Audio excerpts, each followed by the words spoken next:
नमस्कार, मैं हूं सिद्धि और स्वागत करती हूं आपका एम्बिशन लॉ इंस्टीट्यूट में। आज हमारे बीच मौजूद हैं मिस्टर प्रणव कुमार। प्रणव कुमार ने क्लैट की प्रिपरेशन करी और उसी के साथ साथ उनका इलाहाबाद यूनिवर्सिटी का 5 year law entrance examination clear हुआ और रैंक 146 के साथ आज बहुत ही गोल्डन अपॉर्चुनिटी देने के लिए हमारे बीच हैं और हमें अपनी पूरी जर्नी बताएंगे। आइए जानते हैं प्रणव कुमार की जर्नी कैसी रही, इन्होंने किस तरीके से प्रिपरेशन करी और लेते हैं इनसे कुछ गोल्डन टिप्स। कॉन्ग्रेचुलेशंस प्रणव, आपकी मेहनत रंग लाई। आपने जितनी प्रिपरेशन करी थी फाइनली आपकी एक बहुत अच्छी रैंक अचीव हुई है। तो सबसे पहले आप मुझे ये बताइए कि आपको कैसा लग रहा है। बहुत अच्छा, और मैं जहाँ पे एडमिशन लेना चाहता था मैं वहाँ चला गया हूँ। मैं वहीं का रहने वाला हूँ और मैंने इलाहाबाद यूनिवर्सिटी का एंट्रेंस टेस्ट दिया था, साथ साथ मैंने क्लैट को भी एंट्रेंस टेस्ट दी थी।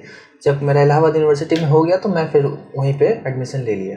तो पहले आप क्लैट फोकस थे? हाँ, मैं क्लैट और BHU और इलाहाबाद यूनिवर्सिटी इस तीनों का एग्ज़ाम दिया था। खैर मैं उधर ही लेना चाहता था क्योंकि मेरा घर आसपास था, तो मैंने वहीं एडमिशन ले लिया। चलिए, ये बहुत अच्छी बात है और हम सब आपके लिए बहुत खुश हैं। हम तहे दिल से आपको और आपकी पूरी फैमिली को कॉन्ग्रेचुलेट करते हैं। सो प्रणव, आप ये बताइए कि आपका लॉ करने का सपना पहले से ही था या फिर बाद में आपको रियलाइज हुआ एकदम से 12th में आने के बाद, या कुछ ऐसा हुआ जिससे आपने लॉ करने के बारे में सोचा? नहीं, मैं क्लास 10th के बाद से ही लॉ करना चाह रहा था और मैंने क्लास 12th के बाद मैंने सोचा कि 1 साल ड्रॉप लेके प्रिपरेशन करूँ, तो फिर मैं 1 साल ड्रॉप लेके क्लैट के लिए प्रिपरेशन करने के लिए एम्बिशन ज्वाइन किया था। Very good. सो प्रणव, आपकी फैमिली में कोई लॉ बैकग्राउंड से है? नहीं, कोई लॉ बैकग्राउंड से नहीं है। तो आपने आगे के लिए क्या सोचा? अब आप लॉ करेंगे तो फिर उसके बाद आपकी क्या प्लानिंग है? मैं जुडिशियरी की प्रिपरेशन करूंगा और फिर जज के एग्ज़ाम दूंगा, वही बनने का सपना है। चलिए, उसकी भी गुड विशेस हमारी आपके साथ रहेंगी। तो ये बताइए आप मुझे कि जब आप क्लास 12th में थे तो आपके पास कौन सी स्ट्रीम थी? मैं फिजिक्स, केमिस्ट्री और मैथमेटिक्स से था। और तो आपको ऐसा नहीं लगता कि साइंस स्ट्रीम से फिजिक्स, केमिस्ट्री, मैथमेटिक्स में होने के बाद बहुत बच्चों की ऐसी थिंकिंग रहती है कि नहीं, हमने साइंस ली है तो हमें लॉ फील्ड में नहीं जाना चाहिए, या हमारे लिए लॉ फील्ड तो है नहीं क्योंकि हम साइंस बैकग्राउंड से हैं। तो आपको कोई डिफ़िकल्टी नहीं हुई लॉ के सब्जेक्ट्स पढ़ने में, एंट्रेंस क्लियर करने में, साइंस बैकग्राउंड से होने के बावजूद भी? हाँ, शुरू में कनेक्टिविटी में थोड़ी सी दिक्कत हुई क्योंकि वे आर्ट्स फोकस्ड सारे सब्जेक्ट्स हैं, लेकिन ठीक है, साइंस पढ़ने के बाद भी आप लॉ तो किसी भी चीज़ को पढ़ने के बाद आप कर सकते हैं। और थोड़ी सी डिफ़िकल्टी हुई जिसकी वजह से एम्बिशन में कोचिंग करने के बाद और सारे सब्जेक्ट्स की हेल्प मिलने के बाद फिर आसान हो गया था सारा।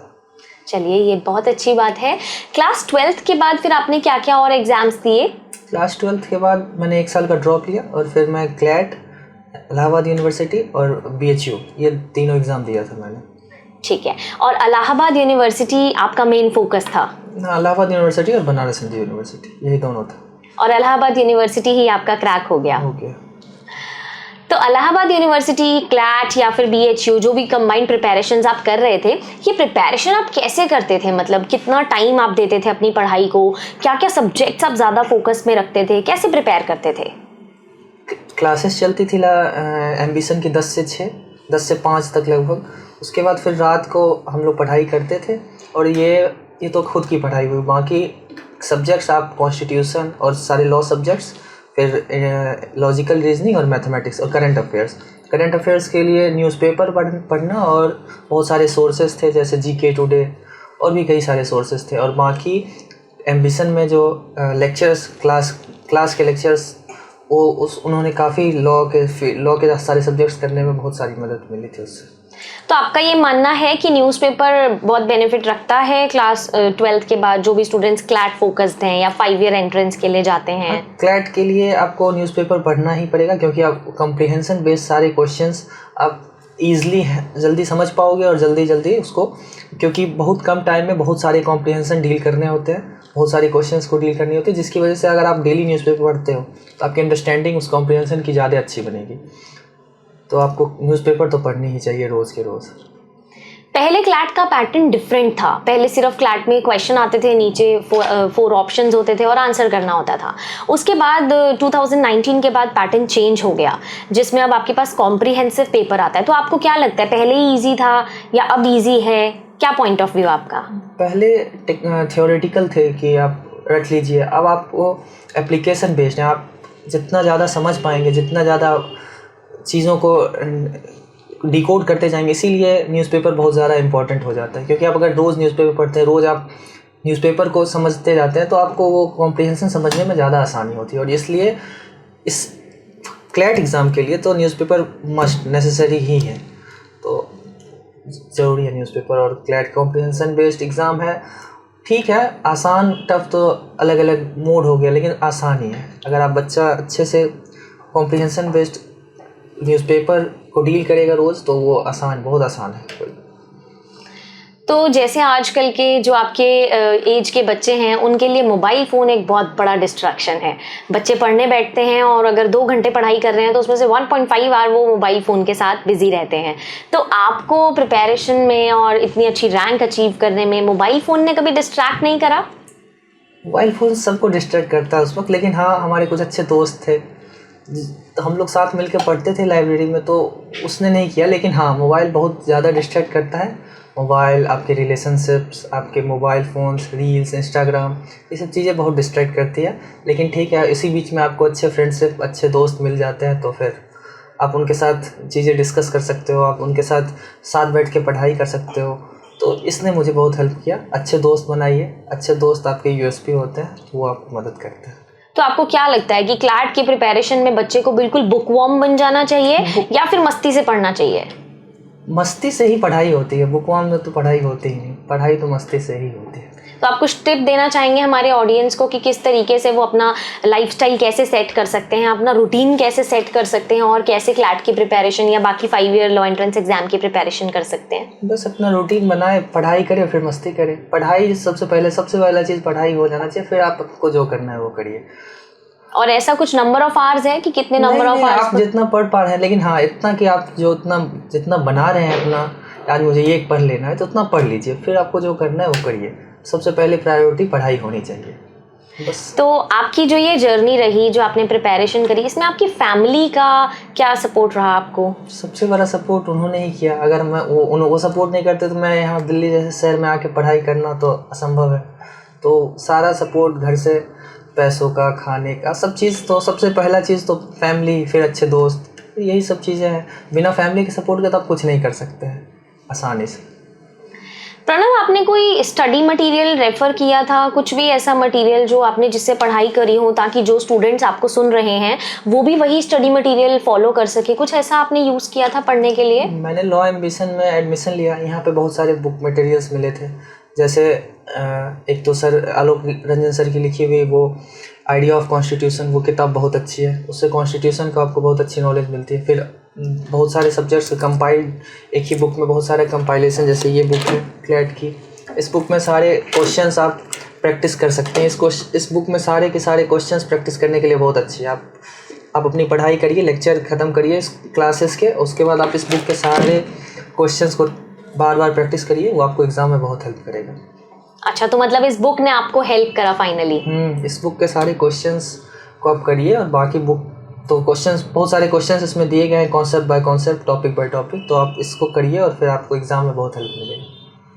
चलिए, ये तो बहुत एक ऑनर की बात है कि ये बुक आपके काम आई, और अगर आपको लगता है कि ये बुक सपोर्टिव है तो फिर मेरे हिसाब से सभी स्टूडेंट्स को ये बुक को ज़रूर रेफ़र करना चाहिए, क्योंकि ये बुक आलोक रंजन सर ने अपनी खुद की मेहनत के साथ इसको लिखा है। उनकी प्रॉपर गाइडेंस इस बुक में है, सब्जेक्ट वाइज क्वेश्चंस हैं यहाँ पर, इवन प्रीवियस ईयर क्वेश्चंस भी काफ़ी ज़्यादा इसमें मैंशन है, बिल्कुल डिटेल के साथ, विद आंसर्स एंड एक्सप्लेनेशंस।